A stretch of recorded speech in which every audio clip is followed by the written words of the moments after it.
आज समग्र भारत वर्ष लौह मानव सरदार वल्लभ भाई पटेल प्रथम गृहमंत्री थिले। भारत स्वाधीनता 1947 अगस्त 15 है किंतु सबू प्रिंसली स्टेट जोड़ा कहते मिसी नथिले। भारत गोवा हो तो हैदराबाद हो जिते राजा राजड़ा अंचल थिले ओडिशा रे से मिसी नथिले।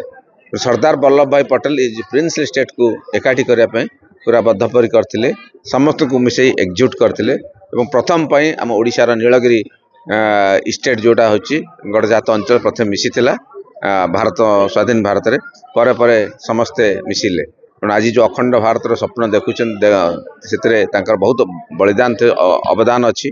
आज माननीय प्रधानमंत्री यशस्वी प्रधानमंत्री नरेंद्र मोदी तांकर जन्म जयंती सरदार वल्लभ जन्म जयंती 31 अक्टोबर को सी एकता दिवस भाव पालन कर हिसाब से समग्र भारत वर्ष रे एकता यात्रा कर जाजपुर रे आमर 3टा जगह सुकिंदा व्यासनगर एवं धर्मशाला 3टा जगह हम और ये समस्त भाग ने एनसीसी कहतु गाइड हूँ स्काइड हूँ पाला गायक हूँ कल्चर बाला हूँ स्कूल कॉलेज प्रशासन राजनीतिक व्यक्तित्व समस्त मिसिकी एसएसजी मिसिकी एक विशाल आज भव्य आयोजन कराई।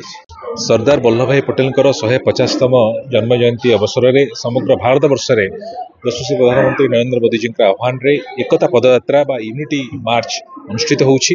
मूल उद्देश्य होउछि सरदार वल्लभ भाई पटेल जो देश प्रति अवदान रही आगामी पीढ़ी जनइबा ता सहित समग्र भारत वर्ष को एकतार सूत्र में बांधिबा। से अवसर में व्यासनगर ठारे पुरी निर्वाचन मंडली में आज पाखापाखि 5000 ऊर्ध्व जनसाधारण छात्र छात्री मिलित भाव में एकता पदयात्रा सामिल होते जो मैंने आज एकता पदयात्रा सामिल हो देशमातृकार वंदना कर सरदार वल्लभ भाई पटेल को मन पकड़ समस्त को आज दिन में धन्यवाद जनाऊँ शुभेच्छा जनाऊँ। दर्शक बंधु जदि आम खबर भिडियोटी आपन को भल लगी थाए तेबे आम चैनल को सब्सक्राइब फॉलो एवं लाइक करबा पई बिल्कुल भी भूलंतु नहीं। हाँ दर्शक बंधु आपण अन्य बंधु मानक शेयर निहाती करंतु। धन्यवाद। नमस्कार।